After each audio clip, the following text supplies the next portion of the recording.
Semoga Tuhan memberi kita damai. Pace e bene. Bapak Ibu saudara-saudari yang baik, kali ini kita akan membahas tentang pemahaman akan bagian-bagian dari Rosario. Yang pertama, aku percaya atau syahadat para rasul. Doa Rosario diawali dengan mengucapkan iman kepercayaan kita, yaitu syahadat para rasul. Di sini ditampakkan dasar iman kita. Inilah iman kita yang mendasari hidup doa, mengapa kita berdoa Rosario. Yang kedua adalah doa Bapa kami. Doa Rosario kemudian dilanjutkan dengan doa Bapa kami. Inilah doa yang diajarkan Kristus sendiri kepada kita. Doa yang diajarkan karena kita memintanya. Karena kita tidak tahu bagaimana harus berdoa.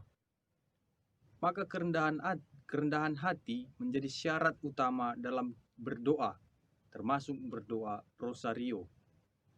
Bunda Maria sendiri juga memberi contoh kepada kita. Aku ini hamba Tuhan, jadilah padaku menurut perkataanmu. Lalu kemudian bagian yang berikut, doa Rosario dilanjutkan dengan rangkaian 3 Salam Maria. Dalam doa Rosario, 3 Salam Maria ini, yang salam Putri Allah Bapa, salam Bunda Allah Putra, salam mempelai Allah Roh Kudus. Ini mengingatkan kita bahwa doa itu bukan saja untuk menghormati hubungan Bunda Maria dengan Tritunggal, tetapi juga menegaskan kepada kita bahwa doa kita adalah doa yang ditujukan kepada Tritunggal melalui Bunda Maria, atau dengan kata lain, melalui Maria kita sampai kepada putranya. Yang keempat adalah rangkaian doa Bapa kami, salam Maria, dan kemuliaan, dengan peristiwa-peristiwa yang bisa kita pilih. Nah, pada bagian ini, kita bersama Bunda Maria menatap wajah Kristus. Bagian ini mengajak kita memasuki dunia kontemplatif, menyelami misteri Yesus Kristus melalui peristiwa-peristiwa gembira, terang, sedih, dan mulia. Inilah kedalaman doa Rosario. Inilah yang disebut jiwa dari doa Rosario. Paus ke-6 pernah berkata, doa-doa yang kita ucapkan secara lisan, yaitu doa Salam Maria, Bapa kami, kemuliaan, itu adalah tubuh Rosario. Sedangkan permenungan kita tentang Yesus Kristus selama berdoa Rosario adalah jiwa Rosario.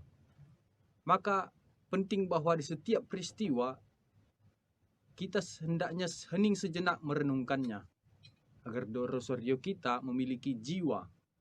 Maka kiranya dalam berdoa Rosario, kita diharapkan untuk tidak hanya memiliki tubuh saja, tetapi juga jiwanya. Lalu bagaimana dengan doa Rosario kita selama ini? Ada kalanya kita hanya punya tubuhnya saja, karena kita berdoa Rosario di sela-sela pekerjaan kita, atau mungkin sambil menyetir, atau ketiduran saat berdoa Rosario, atau berdoa Rosario supaya bisa tidur. Entah hanya punya tubuhnya saja pun, itu sudah sesuatu. Yang penting, dengan berdoa Rosario, kita bisa terbantu untuk tetap dekat dengan Tuhan di segala situasi. Kita yakin bahwa Tuhan selalu menyertai dan memberkati kita. Dengan doa Rosario, kita merasa terjaga dan terlindungi, sehingga rasa aman dan kedekatan kita itu dapat kita tunjukkan dalam hidup kita dan kepada sesama. Semoga Tuhan memberi kita damai. Pace e bene.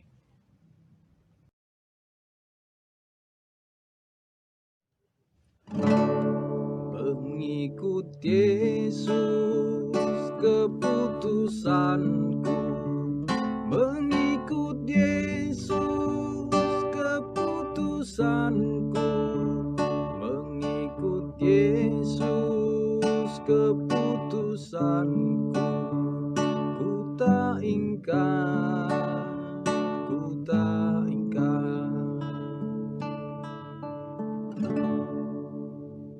Lagu yang sederhana namun syarat akan makna.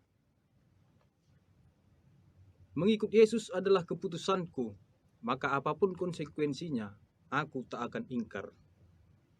Bapak Ibu saudara-saudari yang baik, dalam bacaan Injil hari ini, Yesus mengingatkan sekaligus mengajak kita untuk kembali menyadari konsekuensi dari iman kita kepadanya.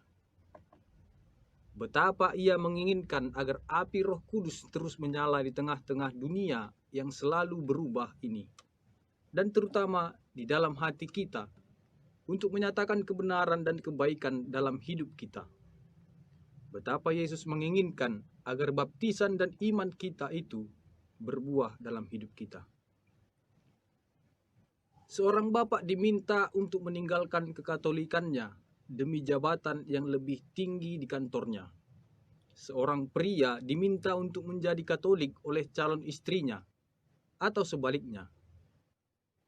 Ada banyak konsekuensi yang kita terima dan temukan dalam hidup sehari-hari sebagai orang yang beriman kepada Yesus, termasuk pertentangan dan perlawanan dari berbagai pihak.